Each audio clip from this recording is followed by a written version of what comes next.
the Ultimate Pro Football Preview 2022, presented by Odyssey and Locked On Podcast Network. The AFC West, you can make the legitimate argument there are 4 teams that can win the division. Man, you got to be Russell Wilson's like roadie or something, man. Javonte Williams. Love this guy.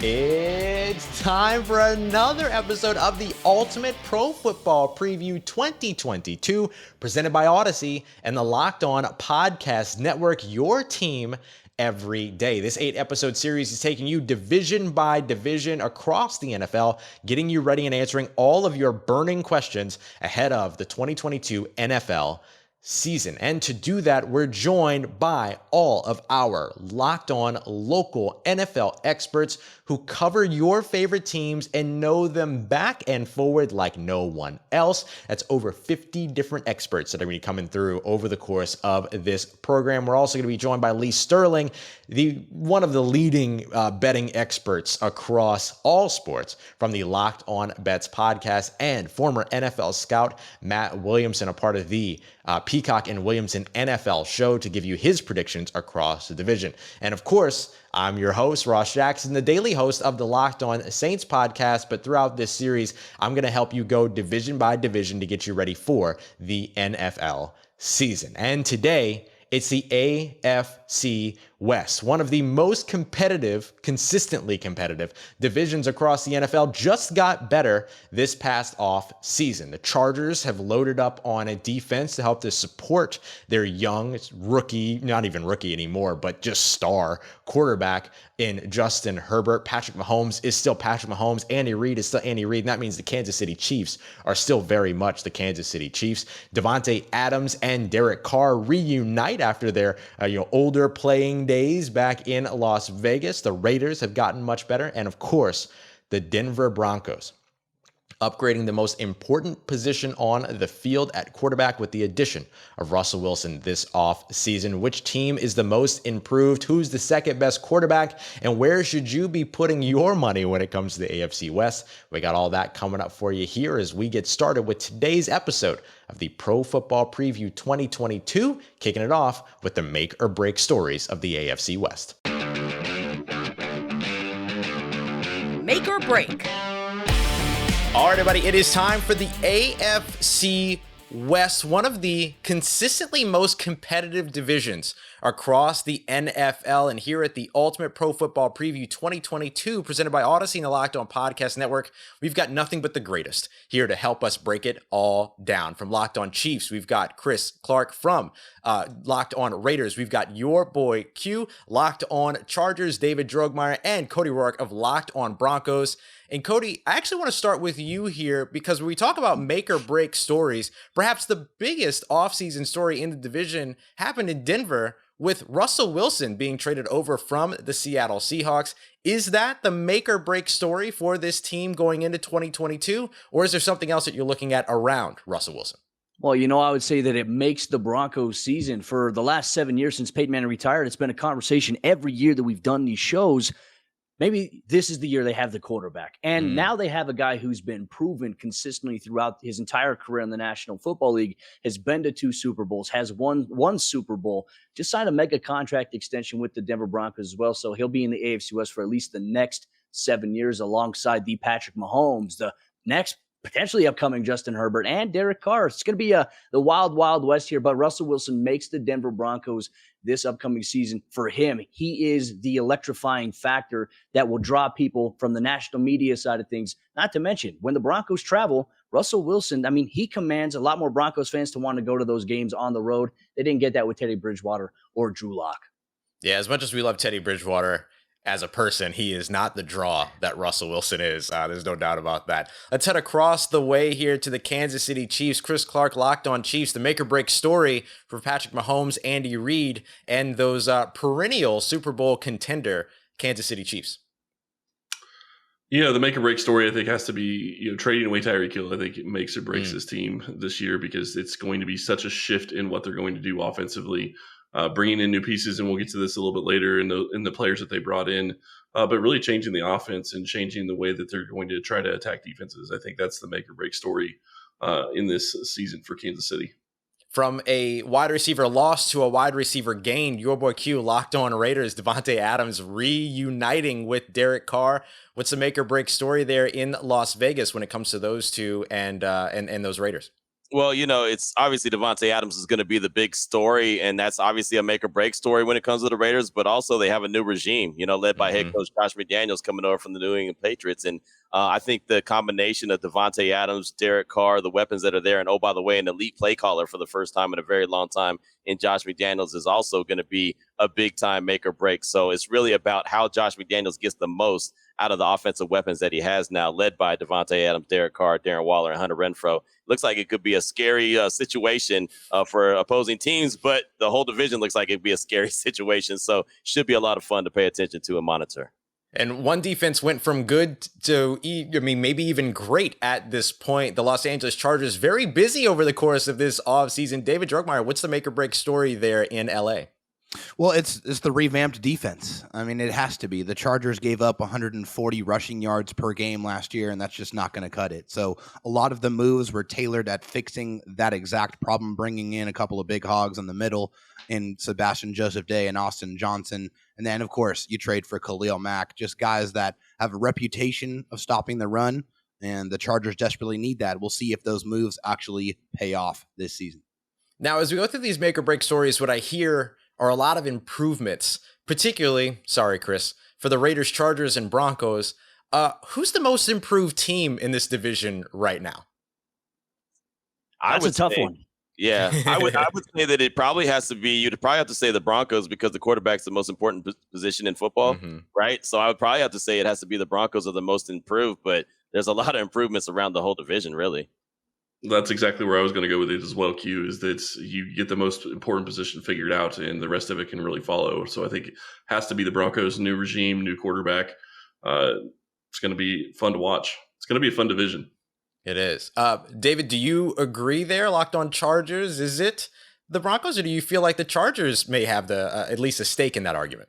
I definitely feel like the Chargers have a stake in that argument, no question. Obviously, the quarterback is the most important position on the football field, and I mean, you can ask Cody how many different quarterbacks the Broncos have cycled through the last 6 or 7 years to understand how important that is. But the Chargers have made wholesale changes, especially on the defensive side. They already had a top 5 offense in the league last year, and they didn't really lose anybody on that unit. But on defense, it was completely transformed. They added impact players at every single level. They go get J.C. Jackson, a absolute ball hawk corner, a shutdown corner. Like I said, Khalil Mack to pair with Joey Bosa, those guys in the middle. So a completely overhauled defense, get guys that are impact at each level. Also guys that have experience in Brandon Staley's defense to go out there and actually execute the vision of defense that he wants to call. Cody, do you feel like there are other places that the Broncos have made improvements this offseason beyond just Russell Wilson that kind of locks in the idea that they're the most improved team in this division? Well, it's tough to say because I think you can make great arguments for teams like the Chiefs. Like, as much as Tyreek Hill, that's going to be such a big loss for them. I think the additions of obviously the cornerback that they drafted, I think George Karlaftis is going to add some fire to their defense. I mean, there could be a real situation where the Chiefs' defense is probably the best it has been since Patrick Mahomes has been the quarterback. There's an argument there. And as David mentioned with the Chargers, going out and adding J.C. Jackson is a huge move for them. Khalil Mack, getting the guys that they were able to get on that interior defensive line.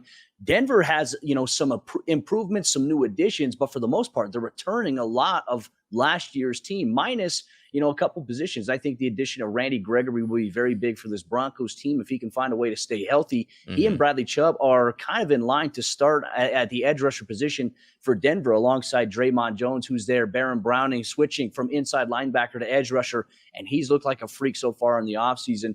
I think you can make real good arguments for some of these other teams, but yeah, I mean, obviously when you improve your quarterback position, it changes the entire narrative. I think it's changed the national perception of the Denver Broncos, and we've seen that from how many nationally televised games Denver has gotten this year when they only had one last year. And that was just really kind of a hand-me-down Thursday night game, on a short week against the Cleveland Browns that were really banged up. So I don't really count that as a nationally televised game. Last year, the national spotlight is on Denver and the entire AFC West this year. So we have Russell Wilson now in the AFC. Justin Herbert's one of the best young quarterbacks in the NFL. Derek Carr, I would argue that the majority of NFL teams out there that are looking for quarterbacks or maybe don't have top 15 quarterbacks, they would take him as their starting quarterback. And of course, there's Patrick Mahomes. So let me ask this question here before we get to division predictions. So we know that Patrick Mahomes is QB1 within the division, or at least we feel pretty confident that that's going to be the case. Who is the second best quarterback in this division? Well, that's Justin Herbert for me. I'm sure that I might have a couple of people that might disagree with me, but I feel like potential-wise and what he's already done, being literally the most historic quarterback through 2 seasons in NFL history, I feel like Justin Herbert is definitely a prime candidate for that. I'll just jump in and say that I think that there's an argument for, a lot of guys, but, and I've heard this ever since Russell Wilson's joined the division that, Derek Carr is the worst quarterback in the division. That's still not a bad thing. No, right? I mean, that's not a bad thing. All the quarterbacks are really good in the division. Even if Derek Carr is the 4th best quarterback, he's still a top 15 quarterback, right? Yep. So I don't think it really matters. The one thing I think Justin Herbert is a really good quarterback, but as David knows, you've got to get to the playoffs, and he hasn't got to the playoffs yet. You can get all the accolades that you want, but you got to get to the playoffs. And Derek Carr got to the playoffs, didn't have success in the playoffs, didn't win that game. He's got to be able to take that next step. So Patrick Mahomes has been there. He's done that. Russell Wilson has been there and done that. So I'd put those guys up there at 1A, and then, you can argue about who's number 2, honestly. But I think all the quarterbacks in the division are top 15, top 10, and that's why it's going to make this division so difficult to see who and predict who's really going to win it, because you can say the best team in the division might end up being the worst team this year, and it's still very close race. I think Q said it perfectly. I mean, what Justin Herbert's been able to do through his first 2 years is, impeccable. And I'm a big Justin Herbert guy. I love him. Watched him in high school, watched him in college up close in person. He's a fantastic football player, fantastic human being. But the thing for the Chargers, you got to get to the playoffs. You got to win some games. And I know that there were a lot of questions about Brandon Staley, which I know that David will probably address a little bit as to, like, how can he learn from last year for this Chargers team? Until somebody unseats Patrick Mahomes and the Kansas City Chiefs, I've got to go with them. And Mahomes, I think a big test for him this season, just from someone who covers the AFC West from another team's perspective, if Patrick Mahomes can take the offense and take the guys around him, minus the Tyreek Hill, and replicate and have really good offensive success, I'd say, you know what? That's exactly what you want. He's a guy that maybe elevates everybody else. And I say you can make the argument. Each quarterback in this division elevates every playmaker around them, elevates every unit around them, which is a great thing, which I think that we can make a bold claim here, and I don't think will be disputed by anybody on this entire network. The AFC West, you can make the legitimate argument there are 4 teams that can win the division. I don't think you can confidently say that about any other division right now in the National Football League. Chris Clark, we'll give you the floor here to wrap us up on this topic quickly. Who is the number 2 quarterback in this division behind Patrick Mahomes? I'd say that it's Russell Wilson, and I love Justin Herbert. I think he's a fantastic quarterback. I think he could be great. He's easily a guy that I could see as a top 5 quarterback. We have to see what he can do in the playoffs. We have to see what he's able to do when the brighter lights come on in the postseason. But Russell Wilson has been there, and I also feel like Russell Wilson's been in a bad situation with Pete Carroll for the past several years, so we haven't actually got to see what he's capable of. And I think you saw it early on in his career, and I think you're going to see it. And I just want to point out, I want to say something to Q on his comment about Derek Carr being the 4th best QB in the division. I think that's a great comment, but I also will say he's improved so much over the last 2 or 3 seasons that I didn't expect him to do with the way he started his career. So I think he's playing a lot better, and I agree. I think he's a top 10, maybe on the cusp of top 10, but easily top 15 QB in the NFL. So for me, it's Russell Wilson, Justin Herbert, and then Derek Carr after Patrick Mahomes. It's a lot of game recognized game here in the AFC West, and I think that makes perfect sense with all of these teams. We're going to hear from Lee Sterling a little bit later, but guys, there's actually some odds out there that all 4 of these teams, like odds for all 4 of these teams to make the playoffs. That's how good this division is, to Cody's point about, you can argue a division winner anyway. Now, speaking of division winners, we've got division predictions here coming up next. Division predictions. And in order for us to do that, what we do all the time is have Matt Williamson of the Peacock and Williamson NFL show, former NFL scout, give us his division predictions. Here's what he had to say, guys, about the AFC West. AFC West is just brutal. And if we go 4-1 in the West, I'm going to go Raiders, Broncos, Chargers, Chiefs. Sort of reluctantly. I mean, the Raiders are a really good number 4 team. They won 10 games last year, but they also allowed 65 more points than they scored last year. So they had some luck on their side. I think their offense has a chance to be very, very good, but the O-line is really worrisome. So if things get derailed there, that's a bit of an issue for me. I think the defense is middle of the road. I'm a Russell Wilson fan. I like the upgrade, of course, at quarterback. I think this is a very well-rounded team as well. Rookie head coach gives me a little bit of pause, though. A lot of change in Denver. I just trust the stability of some of the other organizations in the AFC more. I just think the Chargers are rapidly ascending, though. Their roster is fantastic. Their quarterbacks is almost as good as any in the league and could be as good as any in the league by this time next year. They've surrounded him with all sorts of weaponry. They've rebuilt the offensive line over the last 2 years. And I'm going to keep Kansas City at 1. And that's just a bet on Andy Reid and Pat Mahomes. I mean, look at Reid's record within the AFC West since he took over the Chiefs. It's remarkable. Mahomes is still an elite player. They're going to play differently. They run the ball a little more, spread the ball around, fewer big plays. But I still think they are the team to beat in the West and maybe the whole conference. I mean, the Bills will challenge them, of course. Well, there's that.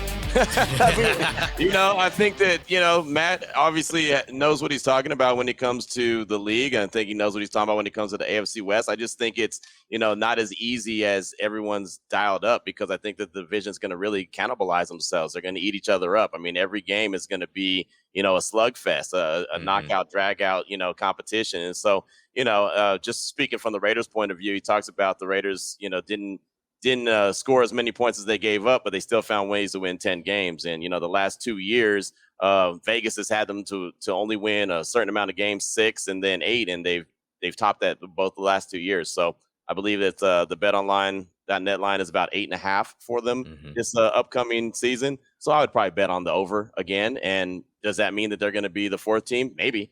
You know what I mean? I mean, again, just like we said, you can be a 9 or 10 win team and still end up in 4th. I mean, this division, I think, is going to be that stinking good. So I think any of us could put out a prediction of who's going to win the division, and probably is a good bet, because it's going to be that close.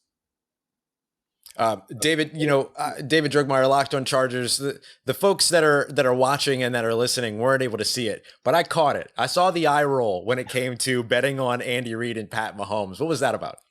Well, for me, Tyreek Hill bailed out Patrick Mahomes a lot in the last couple of years. I feel like those backyard football plays were a huge part of their offense, and Tyreek Hill's not going to be there anymore. And I feel like that can't be understated enough. He has a couple of guys that have never been superstars in any offense that they've been in, and they're going to have to be, they're going to have to step up, and they're going to have to man those roles. And yeah, Andy Reid's a historic offensive coach, and I truly believe in his ability, but I do feel like it's going to take some time for them to find that rhythm and be able to gel on offense. And I think it might take too much time with the amount of talent that's in this division. Cody, Locked on Broncos, looking at those rankings with the Denver Broncos falling 3rd in those rankings. Again, this is still a no matter what, probably a very successful division, as we've been discussing. But what is sort of the one thing that the Broncos need to go their way outside of the quarterback in order to be in a situation where they actually do win this division? Well, I think first off, they have to find a way to at least split a series with the Kansas City Chiefs this year. They've lost 13, almost 14 straight games against Kansas City, going back to 2015, Peyton Manning's final year in Denver. Ironically enough, the Chiefs' winning streak began when Peyton Manning was benched in that 2015 Super Bowl season for Brock Osweiler. Some story for all of you out there right here. But I think you have to find a way to split at least a series with the Kansas City Chiefs. You have to find a way to split one at least with the Las Vegas Raiders. The Raiders have had, and the Chiefs have had, the Broncos' numbers the last couple of years. Denver's always kind of split in the last few years, every game with the Los Angeles Chargers. Denver winning at home, losing on the road. If you can find a way, if Denver can find a way to sweep one of these divisional opponents, I think things can bode well for their chances. But here's another thing as well, because I bank on it, and I'm a firm believer, big believer in this, by the way. I think there will be 3 teams from the AFC West who will represent in the playoffs. You're going to have your division winner. I think you'll have 2 wildcard teams from the AFC West in the playoffs this year. And as you mentioned, there's the outside chance, maybe all 4 teams, depending on what happens in the AFC South, what happens in the AFC North. I like the Broncos. I like everyone's team's chances here that are in this ultimate division preview. I think the biggest thing for me, I look at the Chiefs' opening schedule just on paper, theoretically on paper. The Chiefs have the most brutal schedule out of all these teams combined to open up the season. And if the Chiefs can pass that test, I think that for them, they'll be the favorite to win the division here once again. Chris, Locked on Chiefs, that first place schedule, obviously a big one. I'll just ask you straight up, can the Kansas City Chiefs keep it going? Yes, I think they can. And to David's point, yes, I believe that Tyreek Hill did bail out Patrick Mahomes at times in the past. What I will say, though, is the Chiefs' offensive wide receivers are going to be better this year than they've had in Patrick Mahomes' career. I truly believe that they're going to be better as a unit, not top talent. I will give you that. Tyreek Hill is obviously not here, and it's not going to be somebody that you can replace easily. But the addition of MVS, the addition of Juju, and then you start talking about Sky Moore, what McCole Hardman can do, that's going to be better than they've had for Patrick Mahomes in his career so far. I think they can keep it going. The biggest test that they're going to have early on in the schedule, obviously, is going to be the Chargers on Thursday Night Football for Amazon Prime. It's going to be a great game. I cannot wait. I'm going to be at that game, and it's going to be phenomenal. And that will give us a true test of where this team is really going to be, because you look at the first game they play against the Cardinals are going to be without Hopkins. So a little bit of a break there. But yeah, it's a tough schedule. For sure. Let me jump in real quick. And I just want to ask, I know Travis Kelce obviously is the number one dude, but in Kansas City, as far as, I mean, you rolled out the wide receivers that are going to be there. Who's the number one? Probably Juju. I think he's got the best chemistry with Mahomes so far right now. MVS, I think, and him are getting on the same page. But they've got another tight end in Fortson that, had a good season, started off last year before he got injured. And I think he's going to be able to complement Kelce very well, maybe keep some snaps off Travis Kelce and open up the offense as well. I'm interested to see how Juju does as a number one, because he's been at his best when he was a number two. I mean, at the best time he played was with AB, who was a true alpha. And I mean, again, Travis Kelce is the alpha there, but I'm interested to see how it shakes out. Just like, if you look at Green Bay, I'm interested to see how that shakes out with those scenarios as well. But that'll sure be Peter Bukowski is too. Yeah, exactly. That'll be a good storyline to watch for sure. No, and I think you're right. I think Travis Kelce is the number one guy when it comes to receiving options. So, is Juju the number one? No, he's really more like a number two. So I think it kind of works into his favor. I was really excited to see him and Tyreek Hill. Obviously, that didn't happen. So we'll see how this division shakes out and how Kansas City is able to play. But I'm really excited about the new receivers they have, because they have the ability to get open. And that's something that the receivers beyond Tyreek Hill struggled with last year. And it really slowed down the offense of Kansas City at times. Absolutely. Chris, Locked on Chiefs, let's stick with you for just a sec. Give us your 4-1, your prediction on how the division finishes up in 2022. It's tough. I agree with Cody and everybody else. I think this is going to be a fantastic division, and it is possible all four teams end up in the playoffs, especially if you start talking about splitting divisional games with some of these teams. Right now, as I have it, I'm still thinking it's probably going to be the Raiders at 4, the Broncos at 3, the Chargers at 2, and Kansas City winning the division. Love it. Your boy Q, Locked on Raiders. What about you? Well, I think it's going to be very difficult. This division, I think it's the most wide open it's ever been, right? I could see any of these teams win the division. So I'm just going to defer to the head coaches. And seriously, that's how I kind of look at it. I'm looking at the coaches. So I'm going to put Denver at 4 because I have questions about Nathaniel Hackett. He hasn't proven it yet as a head coach, right? I'm going to put the Chargers at 3 with Brandon Staley. I think he's a good coach, but I think he still has a little bit of room to grow. He's had some growing pains, but I think that, with the added roster and the weapons he brought, especially in defensively, it'll probably help boost them up. And I'll put the Raiders at 2nd, only because I think Josh McDaniels has learned a ton since he was the Denver Broncos head coach and went back to New England. It just seems like he's the more elite play caller. And then I'll just put Kansas City at number 1 because Andy Reid is still Andy Reid until he's not, right? So, and look, that's the same way it was last season. That's the same way the division shook out. And so It probably won't be that way, but when I have questions, I just go back to the head coaches. It's a really, really great point. David Drogmeyer, Locked on Chargers. I have a sneaking suspicion that you might have some comments on Brandon Staley as well, but which might be him improving going into 2022. How do you see this division shaking out this year? Absolutely. Well, for Brandon Staley last year, yes, obviously he was very aggressive on 4th downs, but a lot of that was because his defense was 28th in the league. He could not trust them to stop the run or get off the field, especially, there were way too many of those 3rd and 3, 3rd and 4 situations. It's really hard to defend that. It's a lot easier to convert those on offense. So now he has a defense that is actually assembled specifically to play the type of defense he wants to play. So they're still going to be aggressive, but I don't think they're going to be as aggressive because they trust their defense to be able to get stops this year. So for me, I have a lot of question marks about the Raiders head coach. The last time he was a head coach, it was an unmitigated disaster. So he's going to have to prove it to me. He's going to have to show me that he has learned and improved as a head coach. And the Broncos, for the same reason, a lot of uncertainty there. He's a first-time head coach. Obviously, Russell Wilson's fantastic, and he's going to help out that team tremendously. But I feel like the Chargers have done everything that they possibly could do besides adding a premium right tackle to this team to address every single one of their needs going into this offseason. And yes, they still got to do it, but I feel like talent-wise, they are the most talented team in the division and one of the most talented teams in football. I have them winning the AFC West, and I have the Chiefs, number 2. I have the Broncos, number 3, and the Raiders, number 4. Wow.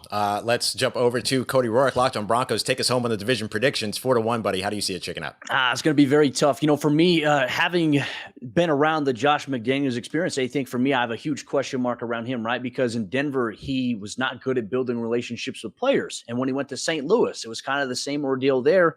He left the Colts high and dry a little bit, but maybe he's learned about himself a little bit. That's going to be something I wait to see. What about their defense? Right now, I look at their secondary, and I have some questions about it. So for me, I'm going to put the Raiders at 4. I'm going to go with the Chargers at number 3 because I think this is a year where the Broncos can overwhelm a little bit, and they have. Like Justin Herbert has probably been flustered a little bit more by the Denver Broncos. He actually told me this himself in Los Angeles during the Super Bowl. Denver was one of the toughest teams he's had to face so far in his career early on. And then outside of that, I think that Denver can have the chance. It's really a coin flip between Denver and the Chargers for 2 and 3 right there. I think it can go either way. I'm going to go with Denver at 2. And until somebody unseats Patrick Mahomes and the Kansas City Chiefs, I've got them at number 1, as much as it pains me to do so. Plus, I have $220,000 at stake on, a free bet for all my division winners. So there we go. There you go. You got to love that, right? It's a whole other game when you have the money riding on it, even when it's free money. That is our division predictions here for the AFC West. But for any of these teams to be in position to either win the division or at least challenge to make the playoffs, it's going to take some key performances from some impact players. We're going to jump to those impact players next here in the AFC West as we continue on with our Ultimate Pro Football Preview 2022 presented by Odyssey and the Locked On Podcast Network.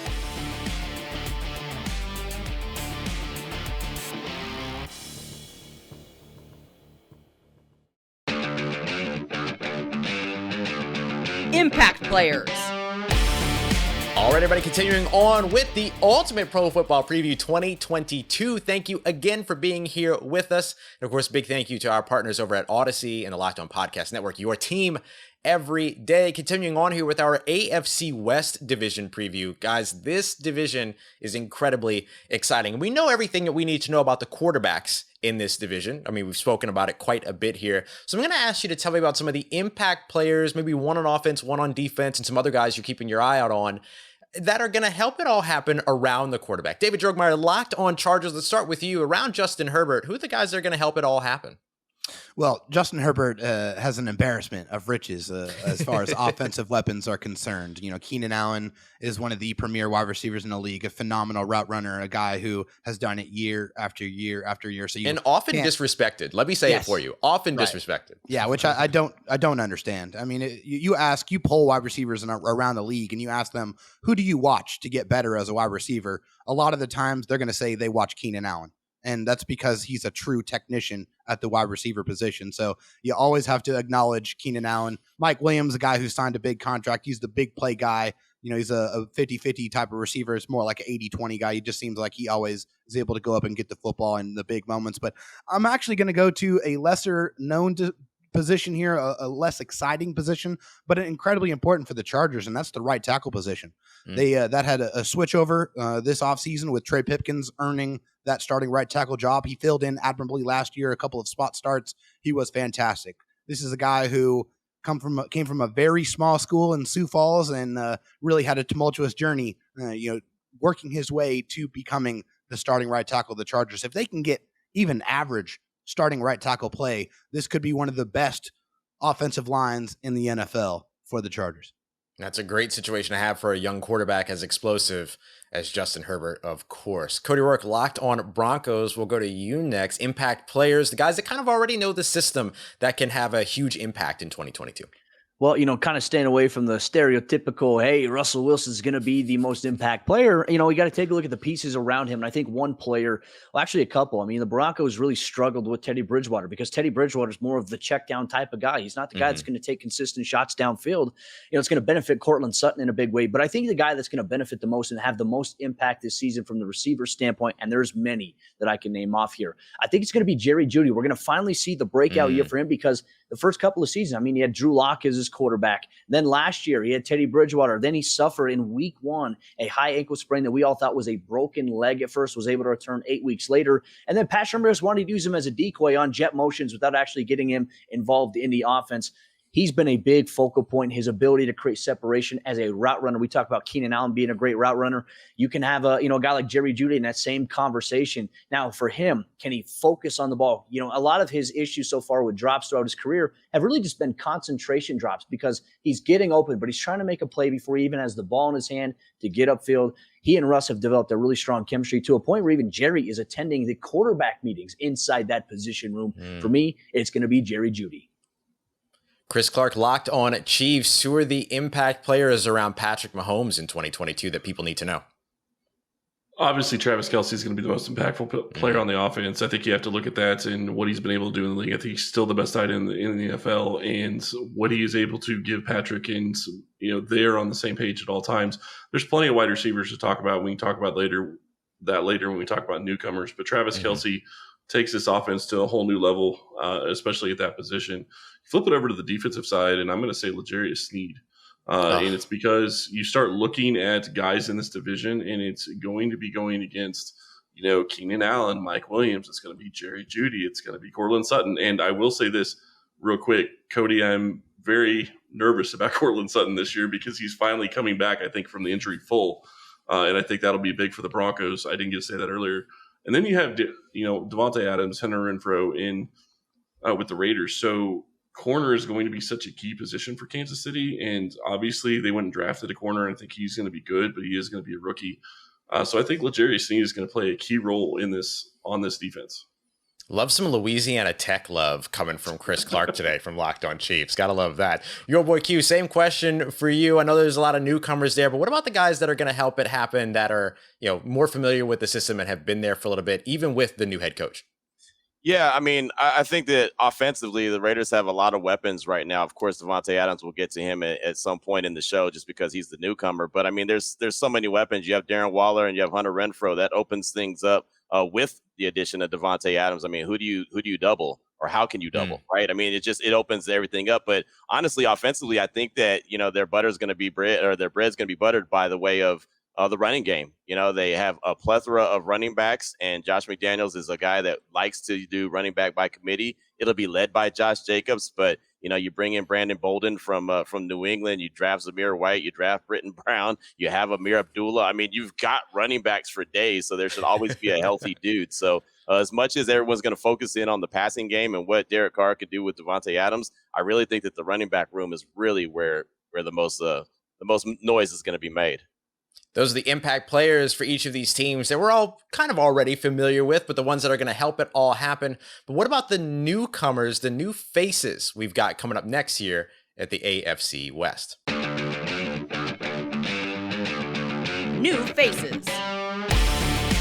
And Q, we'll go back to you, Locked On Raiders. Let's pick right back up to you because maybe one of the biggest non-quarterback additions in this division was Devontae Adams. Is he the big new face that you highlight for this team? And are there any others that maybe get overshadowed by his presence?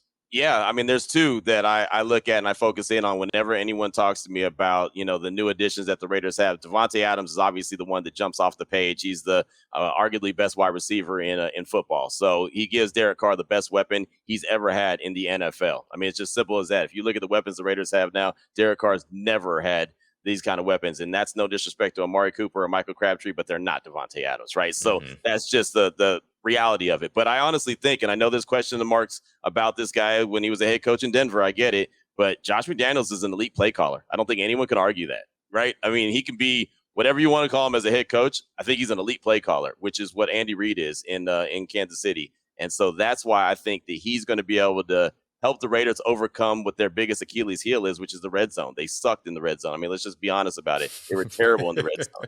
And that's what's going to change the game, is that now you have guys like a Darren Waller, like a Devontae Adams, and a Hunter Renfrow. They can get loose in the red zone, and Josh McDaniels can press the right button. So I think the combination of those two dudes are going to take the Raiders to another level of where they need to be. Does that mean that they're going to go win the division? No. It just means that I think that they're having a better chance of winning a lot more games and not having to come from behind, because they'll be getting 6 or 7 points instead of 3 points like they more often than not did last season. This is what I love about the Locked On Podcast Network. We live and breathe your team every day. So when we talk about new faces, we're going to bring you information about the coaches too, and not be afraid to tell you objectively, this team sucked in the red zone last year. Gotta love it. Cody Roark, Locked On Broncos. Let's go to you. New faces, of course. You've got the quarterback. You could bring him into this conversation as well, but maybe some other guys that are going to have that immediate, maybe positive impact for the Broncos in 2022. Well, once again here, Russell Wilson transcends everything. But I want to focus on some other new faces as well. I want to focus on one on offense and one on defense, because I think they'll have major impacts this season.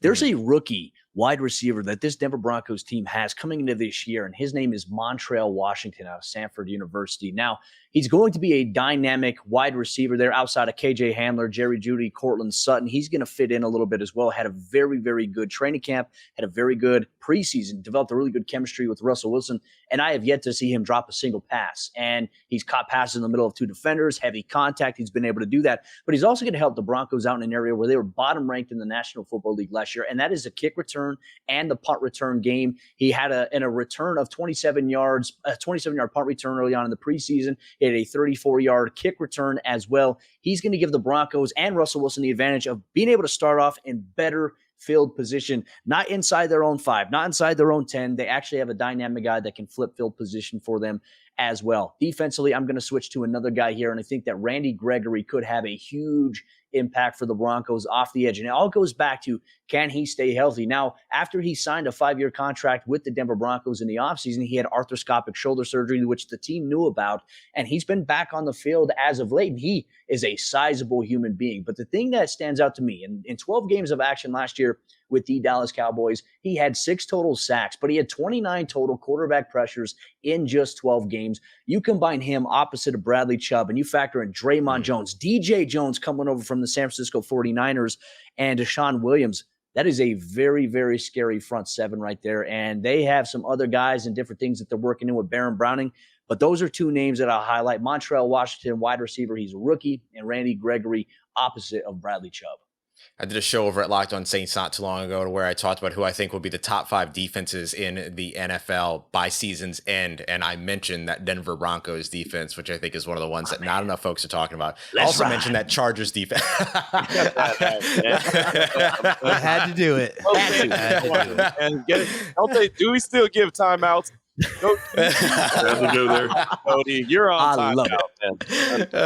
To mention it too, I did also give a shout out to that Chargers defense as well. But David, I'm going to save you for last on the new faces, because I actually have a new face I want to ask you about for 2023 that I think is on the way. I think you know what I'm talking about. So we'll come back to that here in just a second. Chris Clark, Locked On Chiefs. Who are the new faces that folks need to know in Kansas City? There's so many. That's really the big thing. I mean, you ship out Tyreek Hill, and everybody knew Tyreek Hill in Kansas City and how much of a big part of the offense he was. I talked about this earlier. You have Marquez Valdez-Scantling, who I think is going to be a good wide receiver. Is he going to be great? No. But can he be good, and can he be productive in this offense? I think he can be very productive in it. Juju Smith-Schuster, I think, is going to be another guy that is going to be very beneficial for Patrick Mahomes to have. And then you have a rookie in Sky Moore that is a guy that creates a lot of separation, and I think that's going to be beneficial as well. I'm not so sure that he's going to be a guy that's going to get 1,000 yards this year or anywhere close to 1,000 yards. But Kansas City likes to bring their receivers along a little bit slower, so wouldn't shock me for him to be around 500 to 750 and maybe more of a key player in 2023. You flip it over to the defensive side of the ball and you start looking at what they did in the draft. George Karlaftis, I think, is going to be a guy that is shown in the preseason. He's got a huge motor. He's never going to stop going after the ball. He's got a couple of sacks because of it. And then you also have a guy in Trent McDuffie, who I think is going to be a fantastic addition to this team as a starting cornerback. And I will throw just one more name out there, and we haven't seen a lot from him yet, but watch for Isaiah Pacheco to actually make a mark in Kansas City this year. Not only is maybe a kick returner, but maybe is also a running back. I love that. All right. David Drugmeyer, Locked On They Chargers. use running backs in Kansas City. Yes, they do. Game in Kansas City, man. Andy Reid is like he has a kryptonite up. Like, no, get that running back away from me. Well, their running game is short passes, and they call that running. So there you go. Yes, yeah. The old short passing game is the extension of the run game approach, right? That's exactly what Andy Reid does. David Drugmeyer, Locked On Chargers. Let's start with this year's new faces before I ask you a bonus question here. Who are some of the guys that we need to know being added to the roster there in LA? Well, I'll start with the biggest splash, the first splash of the offseason, and of course that is the Chargers trading for Khalil Mack. Khalil Mack, last year, he got hurt, but he had 6 sacks in 7 games, so he was still incredibly productive. I mean, you can just ask your boy Q about how dominant Khalil Mack can possibly be in the NFL.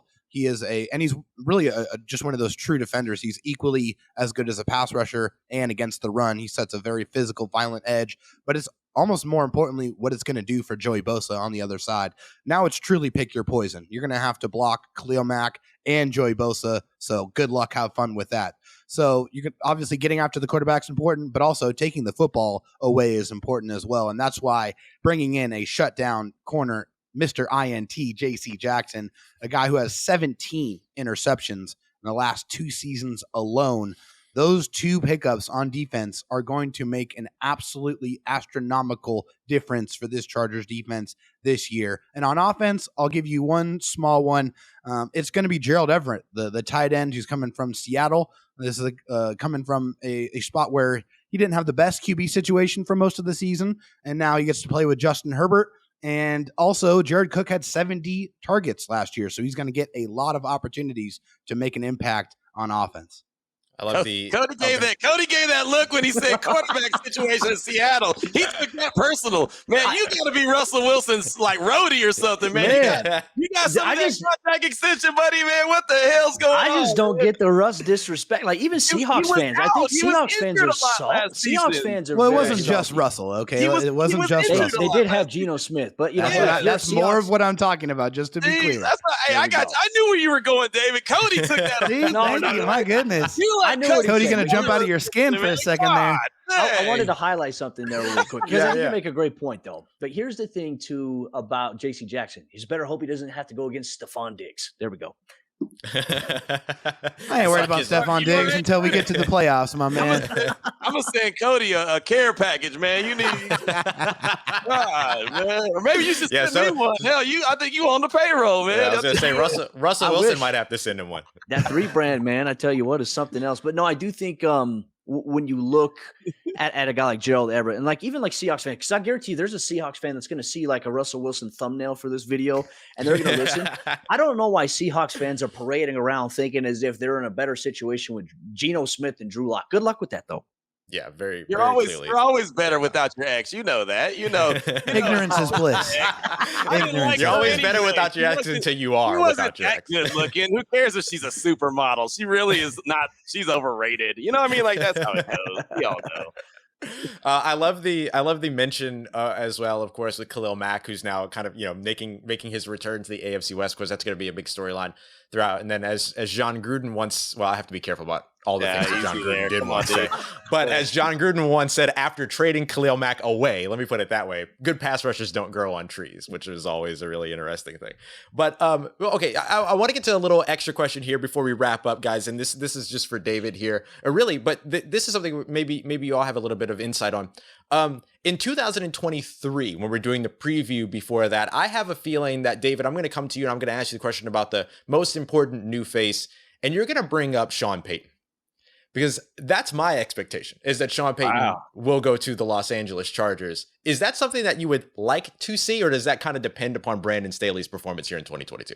Yeah, I'm definitely not going to foreshadow and just overlook Brandon Staley and what he's going to be able to do as a second-year head coach. I mean, I'm not going to do that, especially with the talent on offense and a defense that's made specifically in his image, exactly how he wants it. Now, if he goes out there and he doesn't perform with all of the weapons on offense and all of the weapons on defense and everything that is set up the way he wants it, if you can't go perform when you have everything almost as ideal as you want it to be, then yes, of course you have to entertain looking at getting a new head coach, because the Chargers have Super Bowl aspirations this season. That is very, very clear. If you ask anybody around the organization or Charger fans, they expect this team to compete and go very far in the playoffs. So if that does not happen, then yeah, I mean, it's a wins and losses league. If you don't win enough, then, the figurehead is going to get replaced. So yeah, I'm not going to go there yet. Okay. I'm not going to go there yet. I will. Obviously, hey, if you're Sean Payton, why wouldn't you want to go to a team that has a young superstar quarterback and a ready-made defense? I mean, hello.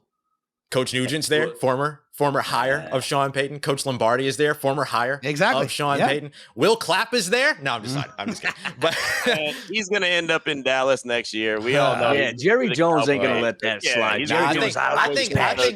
I think Sean wants more control over the roster than what he's going to get in Dallas. Jerry will give him. That's not going to happen in L.A. I'll tell you that right now. He'll give him the whole. He loves him some Sean Payton. He'll give him the whole. He'll name the stadium after him. Yeah, maybe that's the selling point. Maybe that's because of that movie. And David picked the Chargers to win the AFC West. So if they win the AFC West, there ain't no way Brandon Staley going anywhere. So exactly, that's true. There could be a trade. And I will say this: you have to make that move. I will say this: they have to make that move though if they don't perform this year, because they are going to waste the most valuable commodity that you can have in the NFL, and that is a good rookie quarterback on a rookie contract. If they waste on that rookie opportunity, contract, that's the most important thing right there. Exactly. Yep. If they waste that, you have to move on. You guys would know, right? I mean, with Patrick Mahomes on his rookie deal, you guys loading up and, that turned into a Super Bowl. That's exactly what the Chargers are trying to do with Justin Herbert. Yeah. Right. And I'll tell you what Sean Payton has never had in his head coaching career is the good quarterback on a rookie contract. He's had the good quarterback on his first free agent year contract with Drew Brees, but he ain't never got the guy on the rookie contract before. Coming up next, though, we're going to join Lee Sterling, Locked On Bets, who's going to tell us the odds here. Of course, partner of your boy Q over at Locked On Bets. He's going to tell us the odds when it comes to the division winner, which one of these teams will be able to compete within the conference, which over-under win totals you should check out, and of course, what those odds are that all four of these teams could make the playoffs. You want to keep up with these four teams? Make sure you're checking out Locked On Chiefs, Locked On Raiders, Locked On Chargers, and Locked On Broncos every single Monday through Friday on the Odyssey app, wherever you get your podcasts, and on YouTube as well. Appreciate y'all very much for joining us. For Chris Clark, your boy Q, David Drogmeyer, and Cody Rourke. We've got more on the way here for you in just a sec with Lee Sterling, helping you set the edge and take home some cash this NFL season on the Ultimate Pro Football Preview 2022, presented by Odyssey and the Locked On Podcast Network.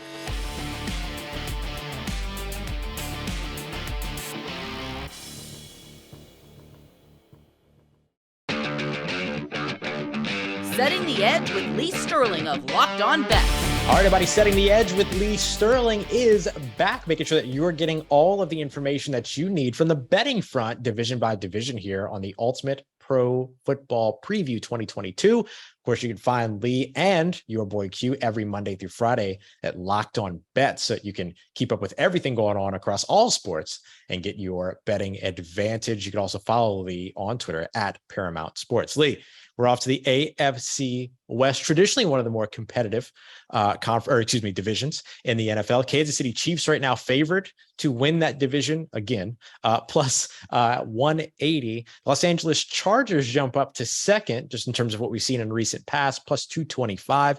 Got the Denver Broncos and Russell Wilson at plus 265, not far behind those Chargers. And then the Las Vegas Raiders at plus 500. Let's start off with the landscape of this AFC West division and how competitive it is. Well, similar to the North. North, I think, might be the most competitive. This might be the division not only is the most competitive, has the most talent. And any one of these teams is capable of winning the division. I don't think you can say that in any other division in the AFC or the NFC. Whereas like Cleveland, I just don't see it happening with Jacoby Brissett. Right. For over the long haul, more than half the season. I think you can make a case for every one of these teams. And that's why this division really excites me. Mm-hmm. And also, as a Dolphin fan, scares me because, there's a chance that, every one of these teams could make the playoffs. So what about that? What about the odds for all 4 teams in the AFC West potentially getting into the playoffs? This is the first time I've ever seen a wager to that effect. Right. You can bet all 4 teams to make the playoffs at 16-1. So if you're a big fan, so this might be one of those where I hedge, my Dolphins wager. And if the Dolphins don't make it, I think there's a chance that all 4 teams could make it. So that would be absolutely crazy. Yeah. It might be set up a scenario. This might be one of these years where all 4 of the teams are sitting at like 10 wins the last week of the season. Can you imagine? I mean, think about that game last year between the Raiders and the Chargers. What went on there? Chargers had to win that game. So can you imagine? I haven't even looked ahead at the schedule. A couple of these teams are squared off in the last week, or if you got to watch every single game that they're involved in just to see who wins the division. I think it's that close and that much fun because there's so many great players, great quarterbacks. I mean, each team has a great quarterback. Yep. Except for the Chiefs, all of them have really good receivers. So it's going to be a lot of fun. Also playmakers on defense. Yeah, pretty electrifying competition here within the division. Is this one to where maybe you sit back a little bit in terms of betting right now on the division winner, or do you feel like there is a clear front runner? No, I don't think there's a clear front runner. And sometimes when that happens, maybe you look at some underdog odds in a division and, maybe let's start from the bottom up here. You got the Raiders at 500. Okay. So the Raiders to win the division. Also, I like them. This is probably my second or third best wager. Team total, win total for the season. I think they're going to win 10 games. And so I think they're off by a little bit there. Devontae Adams is absolutely unguardable. That's a game changer right there. There's like Jefferson, a few of these other guys, and Hill for the Dolphins. You can't guard him with one guy. He separates and he doesn't drops very few balls. He's going to make Waller better, who was getting double covered. He's going to make Hunter Renfrow better, and it's going to open up the running game for Jacobs. Josh Jacobs was injured. I mean, even in games he played, he was playing with, they never really said what the injury was a turf toe, whether he broke his toe, what it was, but he should be much better, and there'll also be much better coach. You lose a coach that early in the season, it's really tough to compete. And as we know now, wasn't like we saw him, in his first version, when he was first version was with the Raiders, then he went to Tampa Bay. With somebody else's roster, and then he could have had Tom Brady, and he turned it down. So Gruden was, I think his time had come here. I think this is a really good coaching staff. They're coaching up these kids. I think the kids really enjoy being coached up, and I think for once they feel they have a chance. I like them. I like their season win total, and also for them to win the division as an underdog. I'll take a shot here. I love that. And their over under is set right now in terms of win total at 8.5 wins. So Lee saying take the over there, minus 145. Not bad. Let's stick with some win totals here within that same division. Kansas City Chiefs at over under 10.5 wins, minus 140 for the over, plus 110 for the under. Here's an interesting fact. If you bet the Kansas City Chiefs, their season win total over every year since Patrick Mahomes has been there, I mean, you're not vacationing an island, you probably own an island. Wow. Gone over. So that just shows you how undervalued they are. I don't know, maybe they're not the Cowboys, and for some reason they always set it low. This might be the season where they finally go under. They could. It's not one of my best wagers. I think they're going to be at 10. They could still win 11 games, but can't run the football. And I think if I'm looking at all the backs, I think Isaiah Pacheco, kid from Rutgers, is a guy I would look at. So just seems like he runs a little bit harder, really good at picking out holes. And so he might be a guy I look at. They got a little younger on defense, which is smart. Had some guys that were older, went with some younger guys. I mean, Sorensen couldn't cover. I mean, they had him one-on-one in situations, and it was a real liability. So if they make the right moves, Patrick Mahomes is unbelievable. They got a chance to win the division. I mean, they're the favorite, but this might be the year to fade them. They might go back a little bit and win 9 or 10 games this year. Yeah. I don't know that, I don't think you go so far as to bet on this team being a losing team. Obviously injuries are the ultimate X factor always, but look, they lost Tyrann Mathieu as he went home to New Orleans. Justin Ross, the wide receiver that they brought in out of Clemson, he was playing extremely well, but then he ends up being a big loss in the preseason. So is Marquez Valdez-Scantling and Travis Kelce, is that enough for you to really maximize Patrick Mahomes brings? They're Jags, just another guy.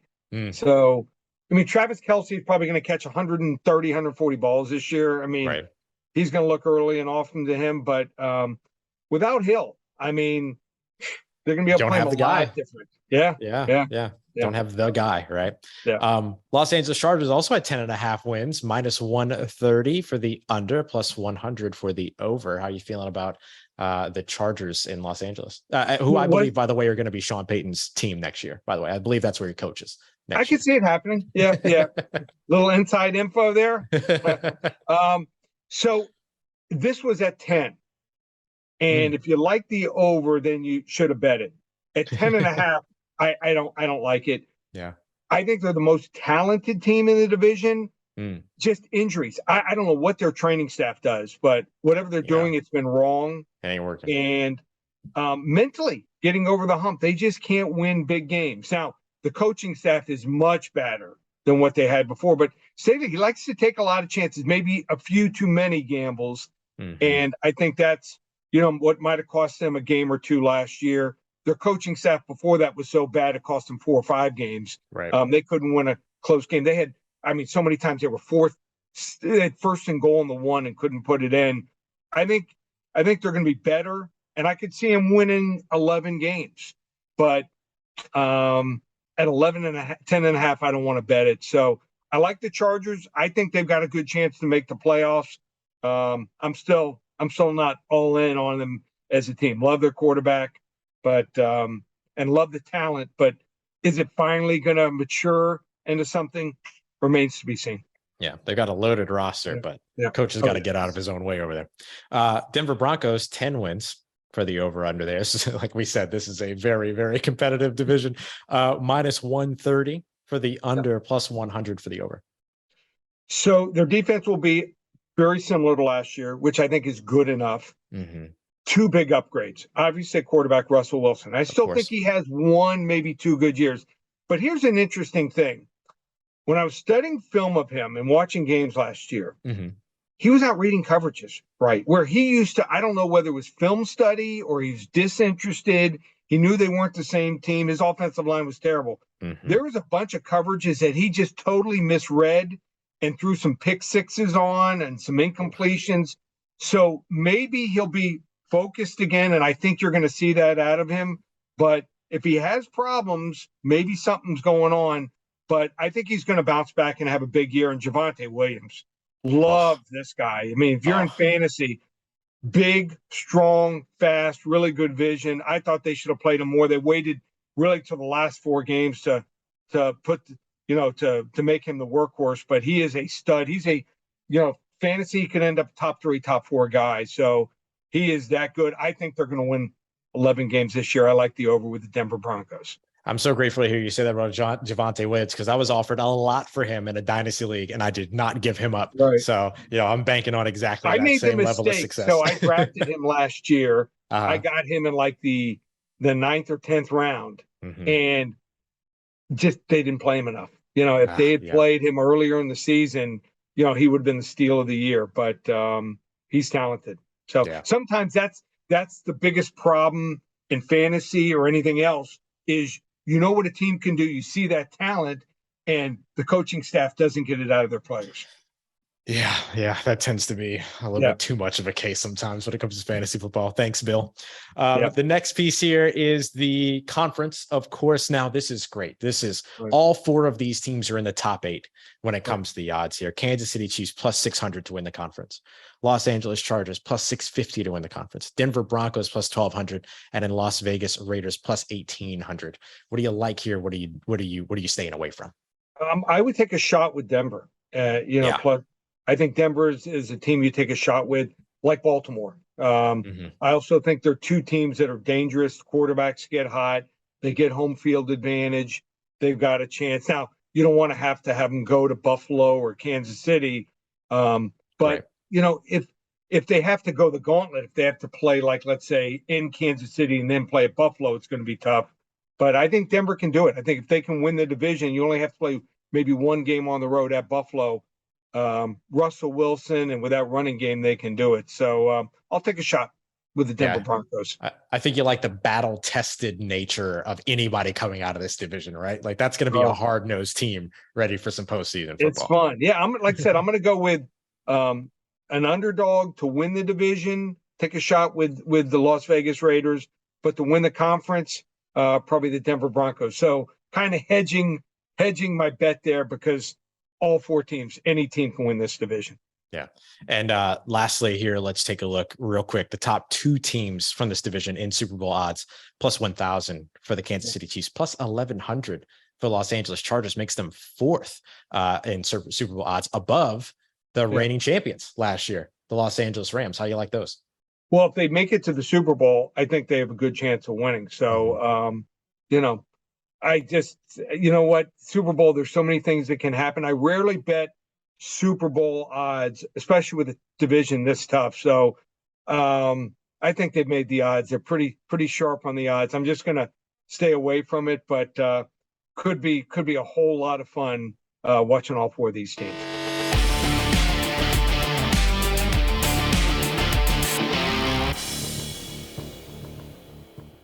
Thank you so much for joining us for another episode of the Ultimate Pro Football Preview 2022, presented by Odyssey and the Locked On Podcast Network. Coming up tomorrow on Tuesday, we're jumping over to the NFC, starting off with the NFC North. Will Aaron Rodgers and the Green Bay Packers run away with it all, or should you be taking a look at how the Minnesota Vikings and Kirk Cousins could probably win you some big money in 2022? The Detroit Lions have one of the biggest and maybe most fun personalities at head coach. We got to see it all in Hard Knocks, but how is it all going to translate out onto the field in this NFL season? And of course, the Chicago Bears looking to reestablish themselves as a winning team in the NFL. Once again, I am your host, Ross Jackson, and until our next episode, thank you so much for listening or watching, and of course, thank you to our friends over at Odyssey. Make sure you find the Ultimate Pro Football Preview 2022 on the Odyssey app or your favorite podcast provider. You can also find it on Locked On NFL's YouTube page as well, so that you don't miss an episode.